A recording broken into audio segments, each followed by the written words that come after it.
Astaghfirullah. Bismillahirrahmanirrahim. Assalamualaikum warahmatullahi wabarakatuh.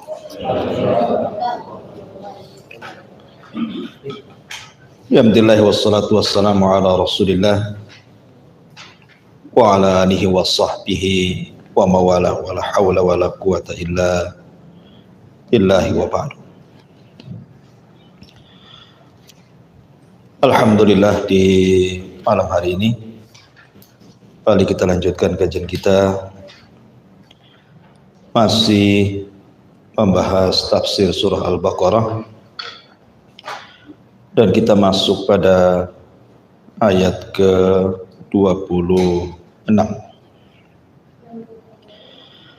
A'udzubillahi minasyaitonirrajim. Bismillahirrahmanirrahim. Innallaha la yastahi an yadriba mathalan ma ba'udatan fama fawqaha. فَأَمَّا الَّذِينَ كَفَرُوا فَأَمَّا الَّذِينَ آمَنُوا فَيَعْلَمُونَ أَنَّهُ الْحَقُّ مِنْ رَبِّهِمْ وَأَمَّا الَّذِينَ كَفَرُوا فَيَقُولُونَ مَاذَا أَرَادَ اللَّهُ بِهَذَا مَثَلًا يُضِلُّ بِهِ كَثِيرًا وَيَهْدِي بِهِ كَثِيرًا وَمَا يُضِلُّ بِهِ illal fasikin. Sesungguhnya Allah Subhanahu wa taala tidak malu membuat perumpamaan berupa seekor nyamuk, fama fauqah, atau yang lebih kecil dibandingkan nyamuk. Adapun orang-orang yang beriman, maka mereka yakin bahwa perumpamaan itu adalah benar adanya dari Rabb mereka. Adapun orang-orang kafir, maka mereka akan mengatakan, apa maksud Allah menjadikan perumpamaan ini? Yudhillu bihi katsira wa yahdi bihi katsira. Dengan perumpamaan itu ada sebagian atau kebanyakan manusia tersesatkan dan sebagiannya lagi mendapatkan petunjuk. Dan tidaklah manusia tersesat dengan perumpamaan itu kecuali orang-orang fasik. Baik. Di sini Allah Subhanahu wa taala, ikhwatul fiddin, muliakan Allah Subhanahu wa taala, ingin membantah kepada orang-orang musyrik kala itu yang mengejek tentang Al-Qur'anul Karim ketika Allah Subhanahu wa taala berfirman tentang beberapa binatang yang dijadikan oleh Allah Subhanahu wa taala sebagai perumpamaan. Sebelum saya masuk kepada ayat ini, ada beberapa binatang kecil di dalam Al-Quran itu yang Allah Subhanahu wa taala menjadikan dengan binatang itu perumpamaan terhadap orang-orang musyrik. Contoh umpamanya dalam surah Al-Ankabut ayat 41. Allah Subhanahu wa taala mengatakan, "Matsalul ladzina ittakhadhu min dunillahi awliya kamatsalil ankabut ittakhadat baitan wa inna awhanal buyut la baitul ankabut law kanu ya'lam." Perumpamaan orang-orang yang mengambil perlindungan kepada selain Allah Subhanahu wa taala adalah seperti laba-laba yang membuat rumahnya, dan sesungguhnya rumah yang paling lemah adalah rumahnya laba-laba, sekiranya mereka mengetahui. Di sini Allah Subhanahu wa taala berikan perumpamaan dengan sarang laba-laba. Kenapa Allah katakan sesungguhnya rumah yang paling lemah adalah rumahnya laba-laba? Kita tahu bahwa sarang laba-laba di sini Allah bahasakan dengan bait, rumah. Apakah layak sarang laba-laba itu dikatakan rumah? Sebab sarang laba-laba itu tidak menjadikan rumah laba-laba itu bisa melindungi dari panas ataupun hujan. Kalau hujan terkena hujan, panas pun terkena panas. Artinya tidak pantas dijadikan atau disebut rumah kan gitu ya. Namanya rumah itu kan untuk menaungi dari hujan ataupun dari panas gitu. Sementara sarang laba-laba itu kan tidak. Tetap saja hujan kehujanan, panas kepanasan. Tapi yang dimaksud di sini, kenapa kemudian rumah itu disebut selemah-lemahnya rumah? Karena walaupun sarang laba-laba itu terkena panas dan hujan, tetapi kan tetap kokoh gitu ya. Dia tidak rusak gitu. Karena memang benangnya sangat kokoh sekali. Tapi yang dimaksud perumpamaan ini adalah laba-laba itu dalam penelitian, kalau dia menikah, kawin dengan jantannya, semata-mata sudah menghamilinya, maka yang betina akan membunuh yang jantan. Pasti itu. Makanya tidak ada di sarang laba-laba itu ada dua laba-laba. Pasti satu saja. Yang satu hidup, yang satu mati kan itu. Nggak ada satu sarang itu dua laba-laba, rata-rata satu. Kalaupun ada, satunya mati. Karena semata-mata si jantan ini menghamili si betina, langsung oleh betina dibunuhnya. Al-jaza min jinsil amal, tentunya ya. Namanya balasan itu disesuaikan dengan amalannya. Nanti nih induknya kalau sudah melahirkan anak-anaknya, maka anak-anaknya akan membunuh ibunya. Kemudian anak-anaknya kalau dia jantan dengan betina akan menikah, nanti akan dibunuh lagi jantannya. Kemudian punya anak lagi, anaknya akan membunuh induknya. Begitu seterusnya. Itulah kehidupan laba-laba seperti itu. Artinya kehidupan laba-laba itu tidak lepas dari al-qatil wal maqtul. Ada yang membunuh dan ada yang dibunuh. Seperti itulah laba-laba. Artinya Allah Subhanahu wa taala ingin katakan bahwa kondisi orang-orang musyrik itu seperti rumah tangga laba-laba. Tidak ada ketenangan. Tidak ada yang namanya sakinah mawaddah, itu tidak ada di keluarga laba-laba itu. Mereka pecah. Makanya kenapa orang-orang musyrik itu digambarkan dalam Al-Quran, wala takunu minal musyrikin minal ladzina farraqu dinahum wa kanu syi'an kullu hizbin bima ladaihim farihun. Janganlah kalian seperti orang-orang musyrik yang mereka suka berpecah belah. Setiap masing-masing kelompok membanggakan dengan kelompoknya masing-masing. Artinya orang-orang musyrik itu sama dengan kehidupan laba-laba, pecah belah. Sebagaimana laba-laba satu dengan yang lainnya saling bunuh-membunuh, pecah, tidak ada kerukunan, maka orang-orang musyrik juga sama. Berbeda dengan orang-orang yang beriman. Maka Nabi SAW mengatakan, permisalan orang-orang yang beriman dalam kecintaan mereka itu kal jasadil wahid, seperti jasad yang satu. Kalau anggota badannya satu sakit, maka akan merasakan semua badannya sakit. Karena mukmin itu yashuddu ba'duhu ba'du, akan menguatkan satu dengan yang lainnya. Jadi Allah Subhanahu wa taala hendak memberikan permisalan tentang kondisi keluarga laba-laba dengan kondisi orang-orang musyrik gitu. Berbeda pamannya dengan semut gitu ya.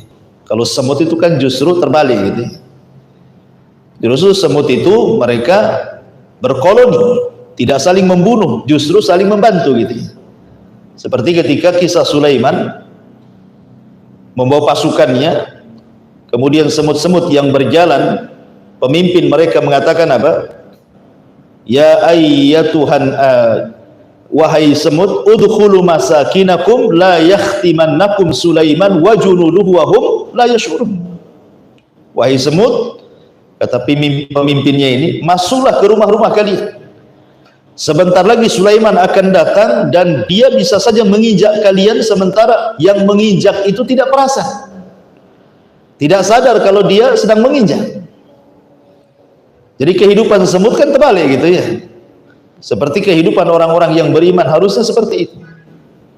Sama dengan tawon gitu ya. Tawon juga kan sama gitu ya. Mereka berkoloni, tidak saling membunuh. Cuman tawon itu yang saling membunuh adalah pemimpinnya saja. Jadi dunia tawon itu sama dengan dunia manusia. Ada pemilunya, ada intikhabah, ada partainya. Jadi dunia tawon seperti itu. Jadi kalau ada, kan yang memimpin tawon itu kan induknya yang perempuan, bukan yang jantan. Jadi ratunya, tawon itu kan yang memimpin ratunya gitu. Jadi kalau umpamanya ada 7 atau 8 ratu itu, maka mereka akan membawa beberapa koloni masing-masing, kemudian terbang ke langit. Disitulah saling bunuh-bunuhan antara ratu satu dengan yang lainnya. Yang terkuat, itulah kemudian jadi pemimpin. Begitulah tawon ya kan, kehidupan tawon seperti itu.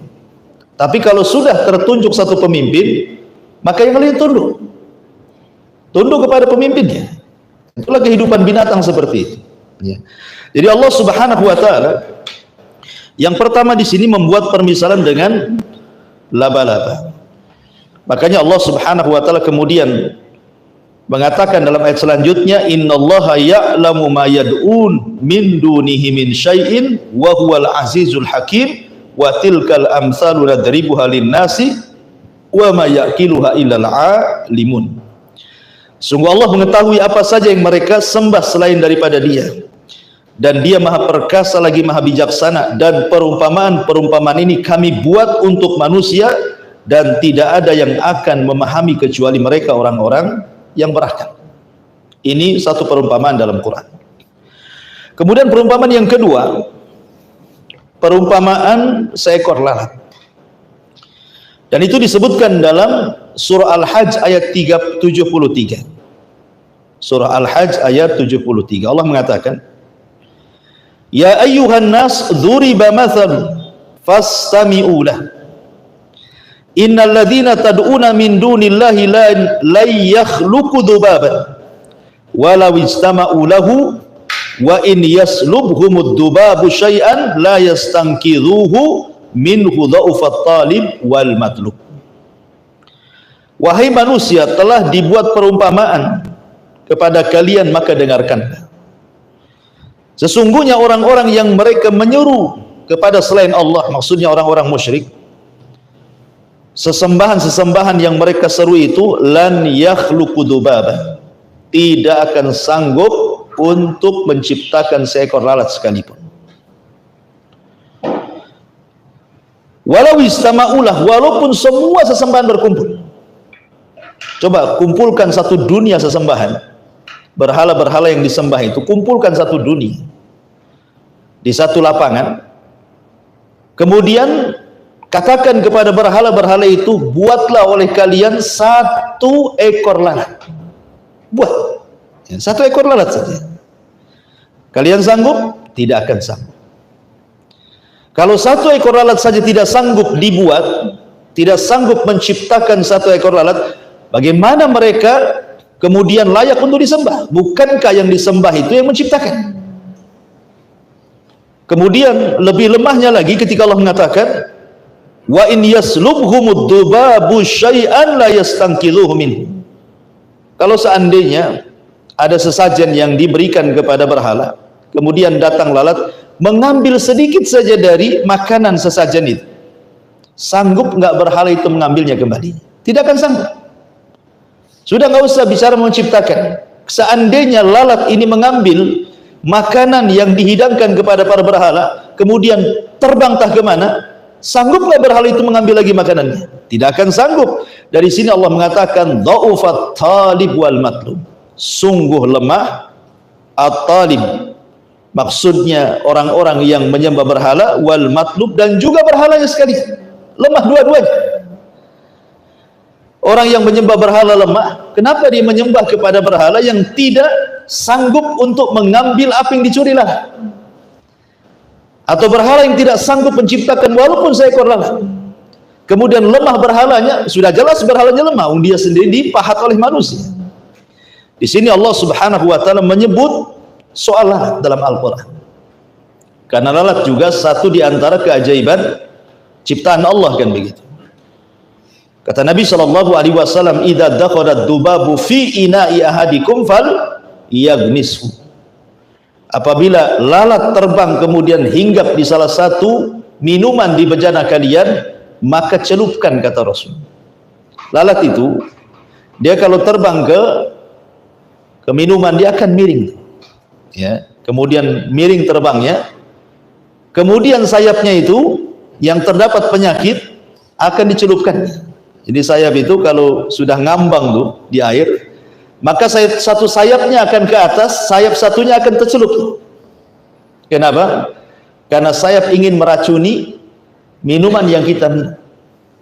Makanya kata Nabi sallallahu alaihi wasallam, itu racun yang ada di satu sayap itu tidak bisa diobati kecuali dari obat yang sama dari sebelahnya, dari sayap sebelahnya. Makanya kata Rasul, celupkan. Karena penyakit yang diletakkan lalat tidak akan disembuhkan kecuali dengan obat yang dibawanya. Maka Rasul mengatakan celupkan. Nah, celupkan sekali ke dalam sampai mati lalat itu, baru akan mati juga di situ racun yang ditaruh oleh lalat dalam bejana tersebut. Kata Rasul, celupkan, karena di salah satu sayap itu terdapat obat dan di satunya terdapat penyakit, kan itu ya. Orang dulu kalangan mulhidun mereka menentang hadis ini. Hadis ini terdapat dalam Sahih Bukhari, ikhwan. Karena mereka berpendapat bahwa tidak mungkin lalat membawa obat. Lalat itu penyakit semuanya, hidup pun di kotoran-kotoran. Tetapi kemudian seiringnya dengan ilmu kedokteran, farmasi, teknologi, alat-alat kedokteran mampu melihat dan mendeteksi, akhirnya kemudian barulah ditemukan bahwa memang dalam lalat itu ada penyakit dan ada penawarnya. Shadaqa Rasulullah. Nabi SAW sungguh benar apa yang difirmankannya, karena wa ma yantiqu anil hawa in huwa illa wahyun yuha. Yang diucapkan Rasul itu bukan hawa nafsu, yang diucapkan Rasul itu wahyu yang diwahyukan kepadanya. Nah, di sini Allah Subhanahu wa taala membuat permisalan dengan seekor lalat. Kemudian juga yang ketiga, Allah Subhanahu wa taala membuat permisalan dengan seekor keledai, lebih besar dibandingkan lalat. Kalau tadi yang kecil-kecil kan, laba-laba kecil, lalat kecil. Kemudian Allah Subhanahu wa taala juga membuat permisalan dengan binatang yang lebih besar daripada lalat, keledai. Sebagaimana disebutkan dalam surah Al-Jumu'ah ayat 5. Allah mengatakan, "Matsalul ladzina hummilut Taurah thumma lam yahmiluha kamatsalil himari yahmilu asfara bi'sa matsalul qaumil ladzina kadzdzabu biayatillahi wallahu la yahdil qaumadz zalimin." Wallahu la yahdil qaumadz zalimin.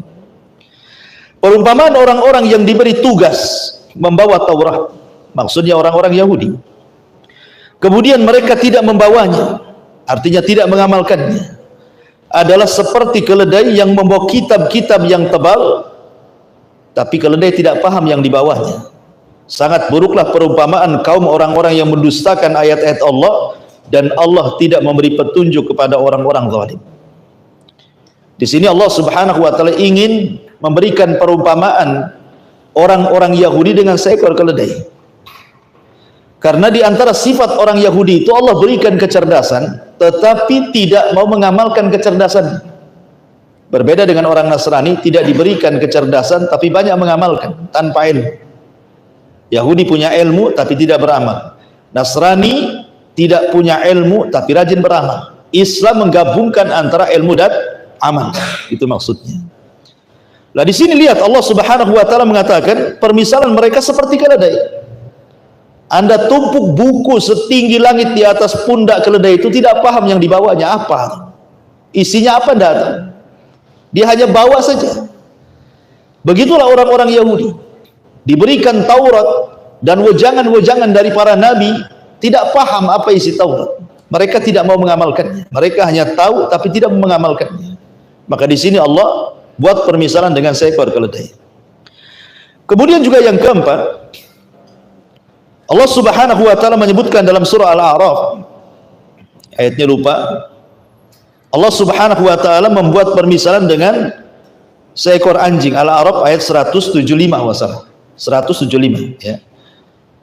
Allah Subhanahu wa taala mengatakan watslu alaihim naba'alladzi atainahu ayatina fansalakha minha fa'atba'ahu syaitan fakana minal ghawin walau syi'na la rafa'nahu biha walakinnahu akhlada ilal ardi wattaba'a hawah famathaluhu kamathalil kalbi in tahmil alaihi yalhath aw tatrukhu yalhath dzalika mathalul qaumil ladzina kadzdzabu biayatina faqsusil qasasa la'allahum yatafakkarun. Dan bacakanlah kepada mereka berita orang-orang yang telah kami berikan kepadanya ayat-ayat kami. Maksudnya pengetahuan tentang isi Alkitab. Kemudian dia melepaskan diri daripada ayat-ayat itu. Lalu dia diikuti oleh syaitan sampai dia tergoda, maka jadilah dia termasuk orang-orang sesat.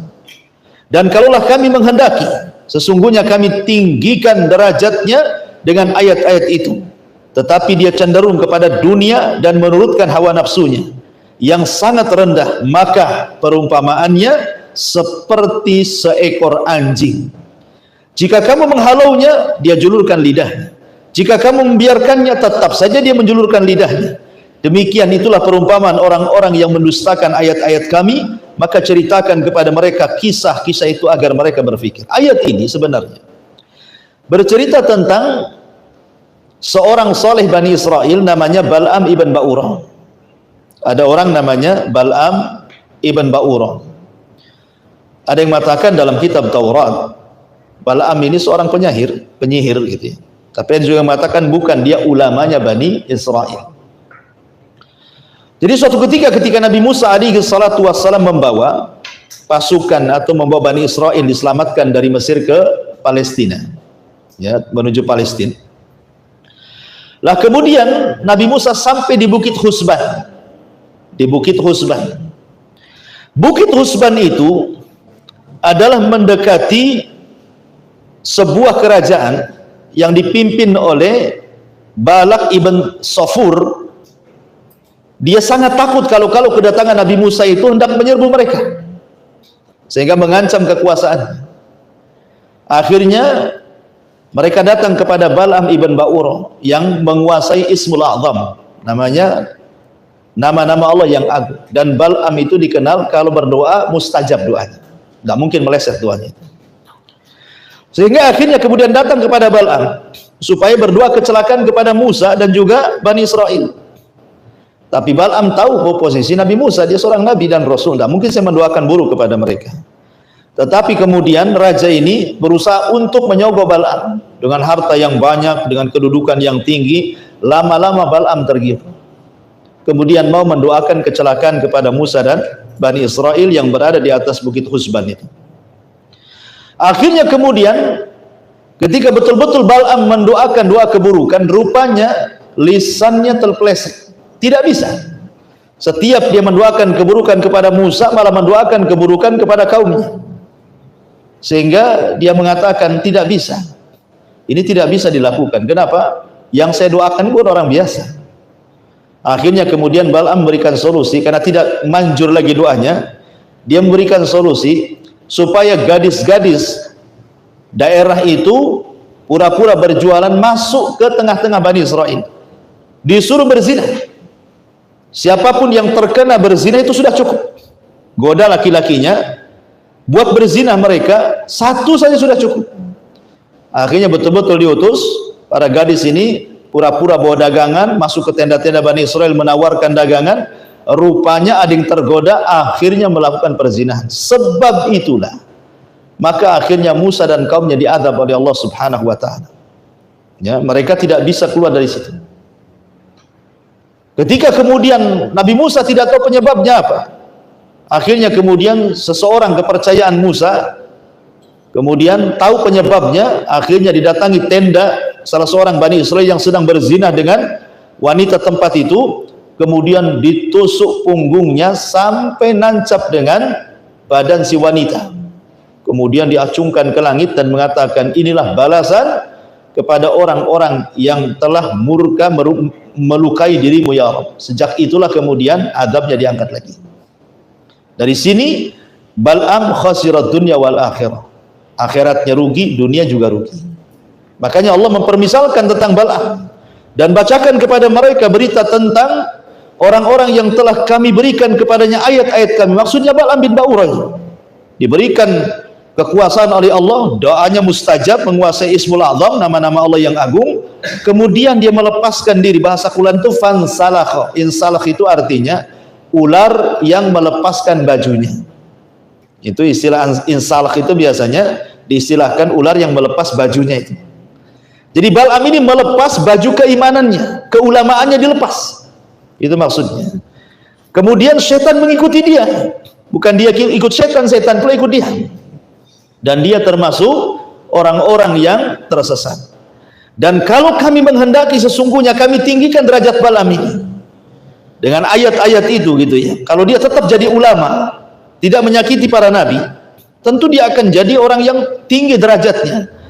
Tetapi dia cenderung kepada dunia karena ditawarkan berbagai macam dunia kan, jabatan, harta gitu, dan menuruti hawa nafsunya yang sangat rendah. Maka Allah katakan perumpamaan Bal'am ini seperti anjing, jika kamu menghalaunya tetap dijulurkan, jika engkau membiarkannya tetap terjulurkan lidahnya. Maksudnya orang-orang yang sudah kufur di sini susah untuk dinasihati. A'anzartahum am lam tunzirhum la yu'minun. Kau beri peringatan atau tidak, tetap aja tidak beriman. Seperti anjing, kau halau tetap menjulur lidahnya, tidak dihalau pun tetap menjulur lidahnya. Itu maksudnya ya. Maka Allah katakan di sini, demikian itulah perumpamaan orang-orang yang mendustakan ayat-ayat kami, maka ceritakan kepada mereka kisah-kisah itu agar mereka berfikir. Ini salah satu contoh perumpamaan dalam Al-Quran lewat binatang. Lah dalam surah Al-Baqarah ini ayat 26, di sini Allah mengatakan, innallaha la yastahi an yadriba mathalan ma ba'udatan fama fawqaha. Jadi orang-orang musyrik itu ikhwan, ketika mereka mendengar Nabi SAW membacakan Al-Quran, kemudian membuat permisalan dengan seekor lalat sebelumnya, dengan laba-laba gitu ya, dengan semut, dengan tawon dan begitu seterusnya. Jadi orang-orang musyrik ngomong kepada Nabi SAW, mustahil Rabbu ya Muhammad, Tuhanmu itu ya, Tuhanmu itu sangat agung. Ngapain berbicara tentang makhluk-makhluk yang hina, makhluk-makhluk kecil yang tidak ada faedahnya, laba-laba, lalat, tawon, ngapain diceritakan ya, jadi mereka nggak yakin kalau ini firman Allah ya. Kalau Allah Subhanahu wa Ta'ala berfirman dan dia zat yang maha agung, ngapain pula cerita-cerita membuat perumpamaan dengan makhluk-makhluk yang sangat hina. Maka di sini kemudian Allah Subhanahu wa Ta'ala bantah, innallaha la yastahi an yadriba mathalan ma ba'udatan fama fawqaha. Allah tidak akan malu membuat permisalan seperti seekor nyamuk ataupun yang lebih kecil dibandingkan nyamuk. Di sini Allah mengatakan innallaha la yastahi, Allah tidak malu. Kalimat tidak malu artinya di sini ada penetapan sifat bagi Allah, bahwa di antara sifat Allah adalah Allah itu pemalu. Allah itu zat yang maha pemadu. Dalilnya adalah hadis Salman Al-Farisi radhiyallahu anhu. Nabi SAW bersabda, inna rabbakum hayyun karim yastahyi min abdihi idza rafa'a yadayhi an yaruddahuma sifra. Allah itu zat yang maha pemalu, tetapi lagi maha pemurah. Pemalu tapi pemurah. Allah malu apabila ada seorang hamba ketika berdoa mengangkat tangannya begini, kemudian Allah biarkan tangan itu kosong tanpa diijabah. Allah malu untuk tidak mengijabah doa itu. Kalau dia sudah mengangkat kedua tangannya, menunjukkan bahwa dalam berdoa mengangkat kedua tangan salah satu sebab ijabahnya sebuah doa. Tapi sekali lagi ini doa yang sifatnya masalah, bukan doa yang sifatnya ibadah. Karena doa itu kan ada dua. Ada doaul ibadah. Doa ibadah itu maksudnya doa rutinitas yang setiap hari kita baca itu saja. Contohnya mamanya mau tidur, itu juga yang dibaca. Bangun tidur, itu juga yang dibaca. Masuk WC itu juga yang dibaca, habis sholat itu juga yang dibaca. Itu namanya doa ibadah. Memang itu diibadahi, bacaannya itu saja, gitu ya. Itu tidak perlu mengangkat tangan. Yang perlu mengangkat tangan itu kalau seandainya kita punya masalah. Kita kelit hutang, minta kepada Allah supaya dilunasi. Kita sakit, minta kepada Allah supaya disembuhkan. Kita ada masalah, minta kepada Allah supaya dihilangkan masalahnya. Itu disebut doa masalah. Ini dianjurkan mengangkat tangan. Ya. Apalagi sampai kepada tingkat istighatsah, kegentingan yang luar biasa, itu sampai diangkat tangan tinggi-tinggi sampai ketiaknya kelihatan ketika sholat istisqa umpamanya. Ini sangat berhajat dengan hujan kan gitu ya. Nah di sini Allah mengatakan, Rasul mengatakan Allah itu zat yang maha malu, tetapi juga pemurah. Di mana Allah malu kalau seorang hamba mengangkat kedua tangannya kok dibiarkan kosong gitu maksudnya. Dari sini menunjukkan bahwa Allah itu punya sifat malu. Kemudian juga hadis Nabi SAW ketika ada Rasul sedang buat kajian seperti ini. Tiba-tiba kemudian datang 3 orang. Yang satu masuk kemudian langsung mencari tempat yang paling dekat dengan Rasul. Yang satu malu-malu kemudian dia duduk paling belakang. Yang satu berpaling tidak mau hadir di majelis salam langsung pulang.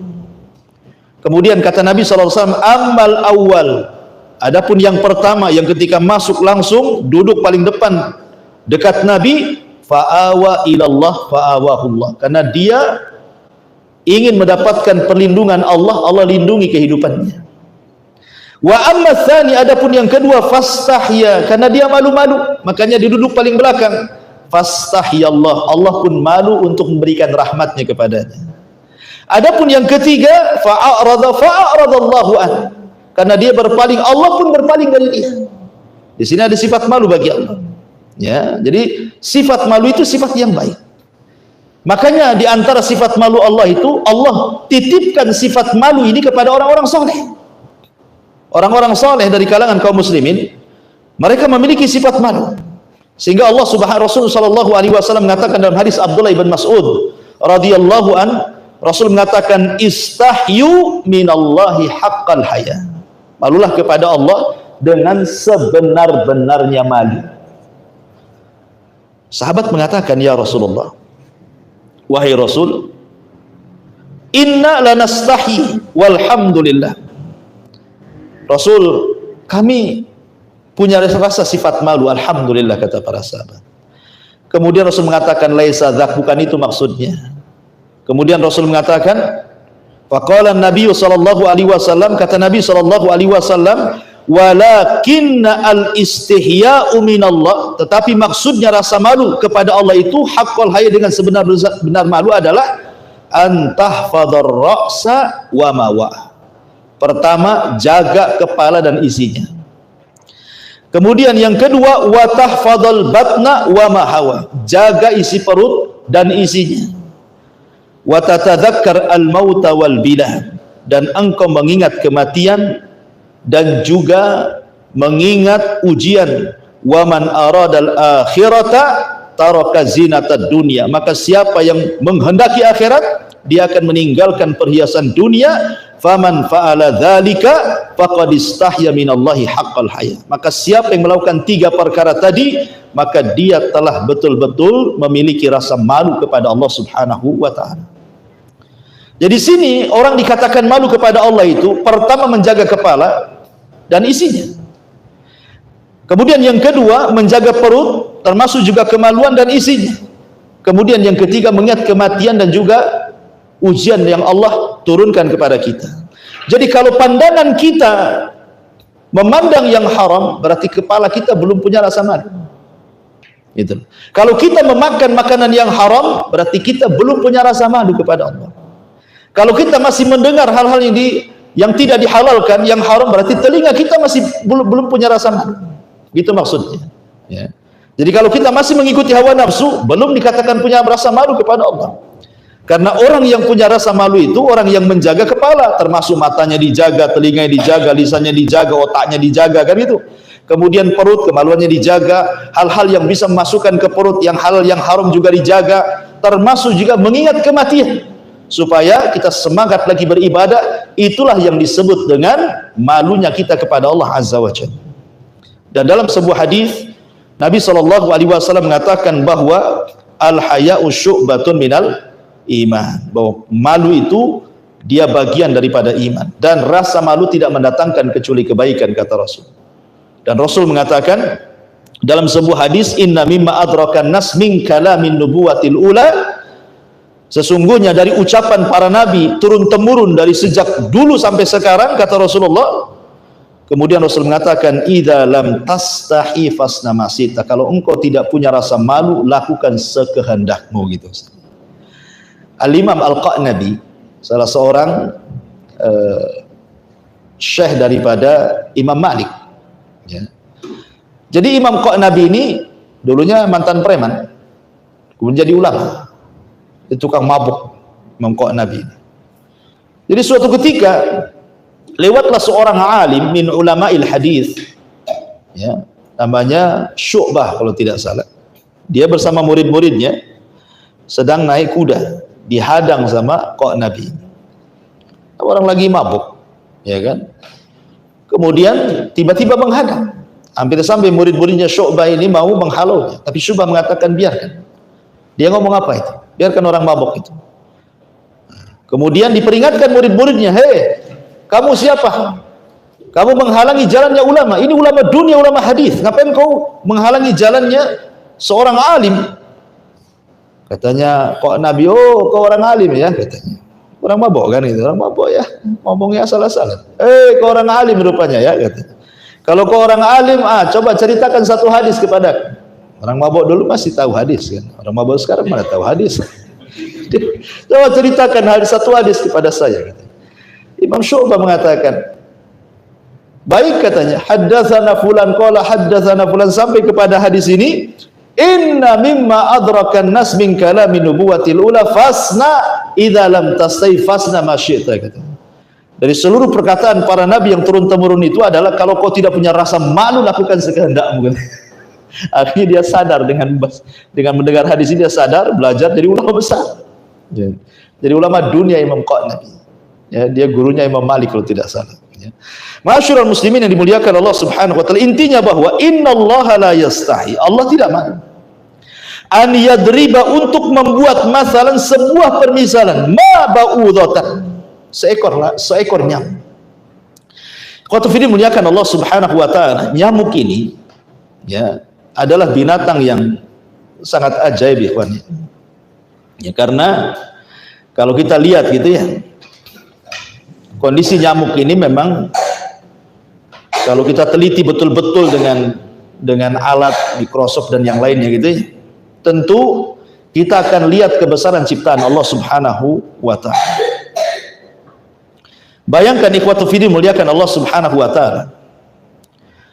Nyamuk ini dalam mulutnya terdapat 48 gigi kan itu ya. Kemudian di dadanya ada 3 jantung. Ini kan aneh gitu ya. Jantungnya 3 ya. Jantung utama, kemudian 2 jantungnya ada di sayapnya gitu ya. Kemudian juga memiliki 2 telinga, 2 perut, 2 katup gitu ya. Yang luar biasanya adalah nyamuk ini dia memiliki organ yang tidak dimiliki oleh pesawat manapun yang modern hari ini. Ini kuasa Allah. Manusia tidak bisa menciptakan alat seperti Allah berikan kepada nyamuk. Pesawat modern pun tidak memiliki radar seperti atau sensor penangkapan panas seperti nyamuk. Makanya di kegelapan nyamuk itu bisa tahu ada orang di situ, walaupun tidak melihat karena dia punya radar panas. Kita kan panas. Walaupun dia gelap manapun kita tahu ada di situ. Dia akan dekat kita, kita akan menghisap darahnya. Dan yang menghisap darah kan yang betina saja, yang jantan kan tidak. Dan umurnya nggak lama ya, nyamuk itu 7 hari kalau nggak salah ya. Artinya bahwa Allah Subhanahu wa taala hendak membuat permisalan makhluk sekecil nyamuk. Subhanallah, di antara ijaz Qur'annya, di zaman itu orang-orang musyrik kan meledek ayat ini. Ya. Tetapi di zaman sekarang kan tersingkat. Lihat bahasa Quran di sini. Ma ba'udatan fama fauqaha. Ataupun yang lebih kecil dibandingkan seekor nyamuk itu. Kalimat fauq ini dalam bahasa Arab itu artinya di atas. Di atasnya. Itu di atas fauq itu. Ana fauqal bait, berarti saya di atas rumah, kan itu ya.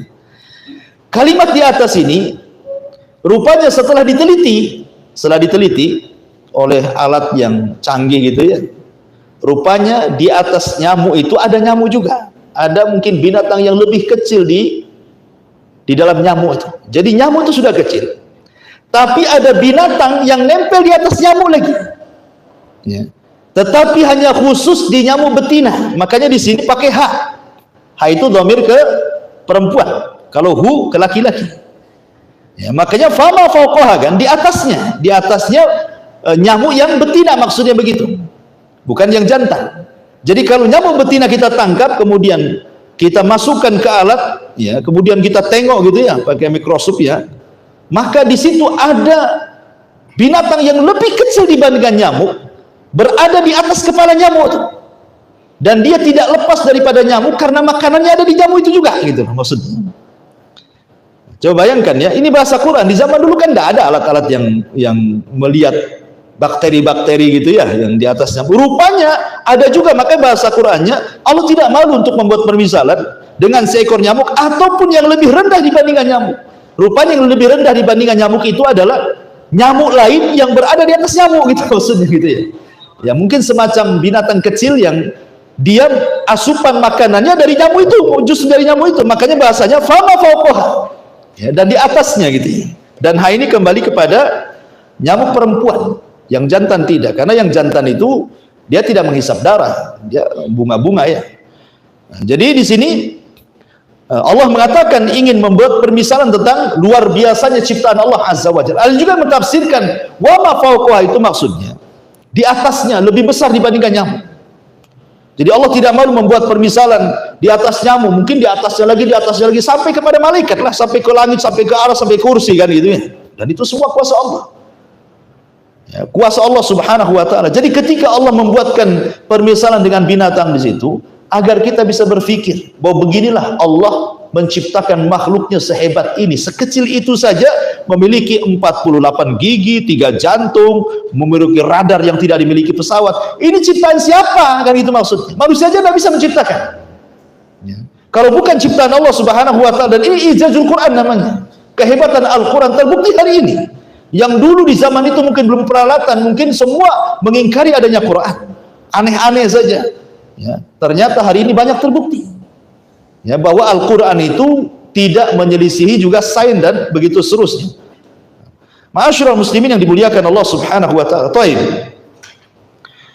Sedikit cerita nyamuk, masih cerita nyamuk ya. Innallaha la yastahi an yadriba mathalan ma ba'udatan fama fawqaha.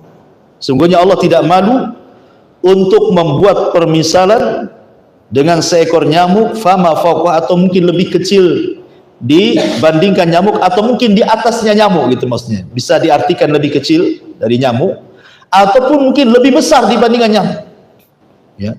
Dan itu semua adalah karunia dan ciptaan Allah Subhanahu wa taala.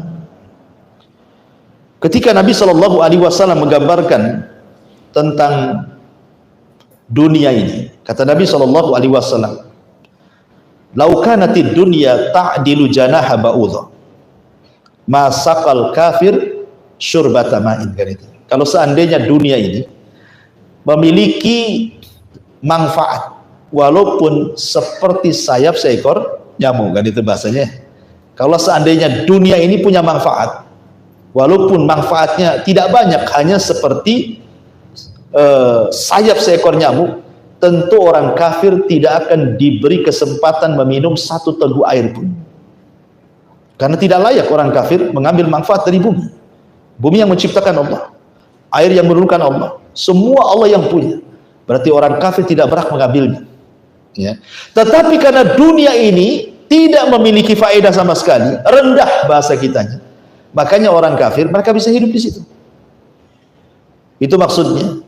Jadi Allah ingin membuat permisalan dengan seekor nyamuk. Nyamuk ini rendah ya. Tetapi walaupun seandainya ada manfaat, walaupun sesayap nyamuk, tetap orang kafir tidak diberikan kesempatan.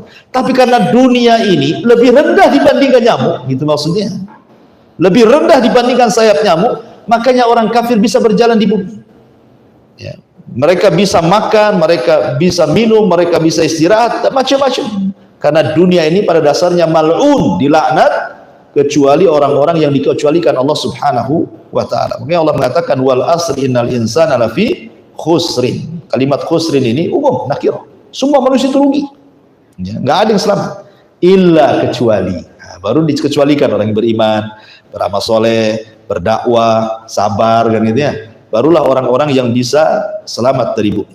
Kemudian baru Allah Subhanahu wa taala menceritakan sikap di sini. Sikap orang yang beriman dan sikap orang kafir. Karena manusia ini di dunia terhadap Al-Qur'an kan dua kelompok. Kelompok yang pertama kelompok yang beriman, kelompok yang kedua kelompok yang ingkar, yang kafir. Allah mengatakan wa ammal ladzina amanu, adapun orang-orang yang beriman, faya'lamuna annahul haqqu mir rabbihim. Mereka mengetahui bahwa perumpamaan permisalan itu adalah sebuah kebenaran yang datang dari Allah. Tidak mungkin Rasul membuat perumpamaan itu rekayasa Rasul, pasti datang dari Allah.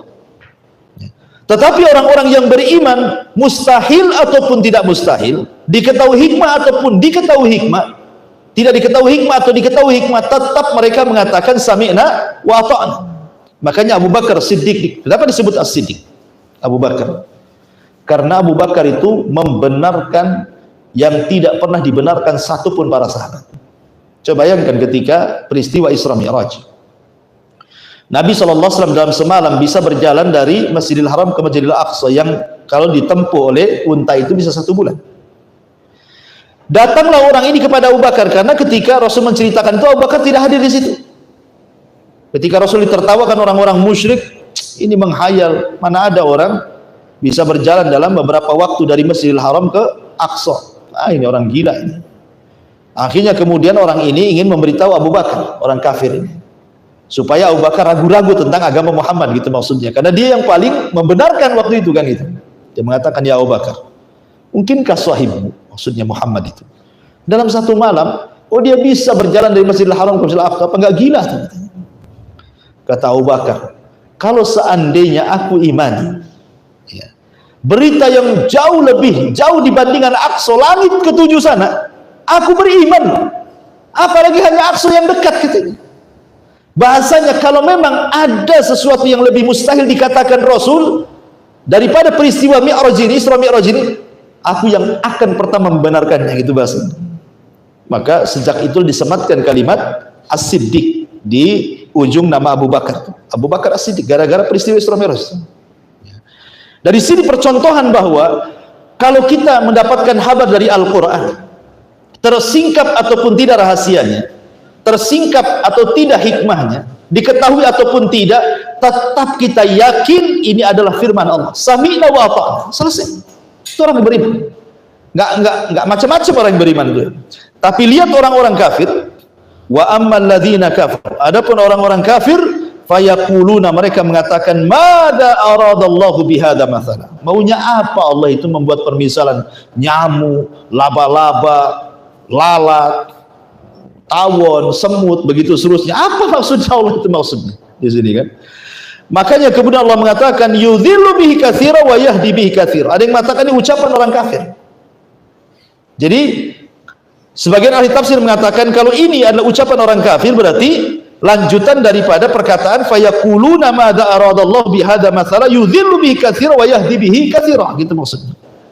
Jadi orang kafir mengatakan, apa sih maunya Allah itu membuat permisalan dengan permisalan seperti ini, akhirnya menyesatkan sebagian orang, memberikan petunjuk pada sebagian orang. Nah, ini ada yang mengatakan ucapan orang kafir yang dihikayatkan dalam Al-Quran. Tapi ada yang mengatakan tidak, ini maksudnya ucapan Allah. Ya. Dengan permisalan itu ada yang dapat petunjuk, yaitu orang-orang yang beriman. Dengan permisalan itu ada yang tersesat, maksudnya orang kafir. Makanya Allah tutup ayatnya, wa ma yudhillu bihi illal fasikin, dan tidaklah tersesat dengan perumpamaan itu kecuali orang-orang fasik, orang-orang kafir. Mereka tidak menerima apa adanya.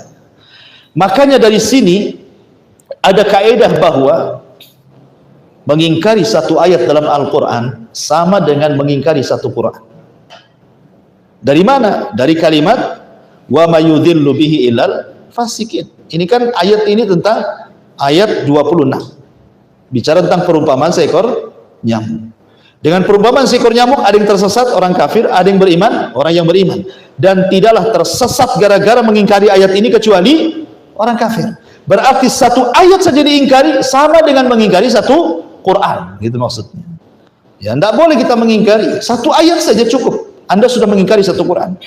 Makanya kenapa dalam bahasa Quran ketika menceritakan tentang qasasul anbiya, kisah-kisah para nabi, selalu Allah Subhanahu wa taala mengatakan para utusan itu dengan kalimat jama', padahal yang diutus satu orang. Contoh umpamanya, Allah mengatakan kadzabat adanil mursalin. Kadzabat adanil mursalin. Telah mendustakan kaum Ad para rasul. Kenapa para rasul? Kan yang diutus satu saja, Nabi Hud. Kenapa bahasanya para rasul? Harusnya kan telah mendustakan kaum Ad satu rasul, gitu ya. Karena yang diutus cuma satu kepada kaum Ad itu Hud saja. Tapi bahasa Quran tidak. Bahasa Quran itu menggunakan jama'. Kenapa? Karena mendustakan Hud sama dengan mendustakan semua para nabi. Itu maksudnya begitu. Seperti namanya Allah Subhanahu wa taala mengatakan kadzabat kaum Lutin an-nuzur. Telah mendustakan kaum Lut itu nuzur, para pemberi peringatan. Dan yang beri peringatan satu saja, Nabi Lut, gitu. Kenapa bahasanya nuzur? Karena dengan mendustakan satu Lut itu sama dengan mendustakan semua nabi. Maka dengan Quran juga sama. Ketika Anda mendustakan satu ayat berarti mendustakan semua Al-Quran. Nah, jadi itu faedah dari kalimat wa ma yudhillu bihi illal fasiqin. Wallahu a'lam ikhwan. Ini kurang sehat di tenggorokan. Saya kira tafsirnya sampai di sini ya, satu ayat aja dulu. Mudah-mudahan ada manfaatnya. Mungkin tidak ada tanya jawab. Insyaallah kita lanjutkan di lain kesempatan ayat-ayat berikutnya. Kita tutup dengan kafaratul majlis. Subhanakallahumma bihamdika asyhadu an la ilaha illa anta astaghfiruka wa atubu ilaik. Allah ta'ala. Assalamualaikum warahmatullahi wabarakatuh.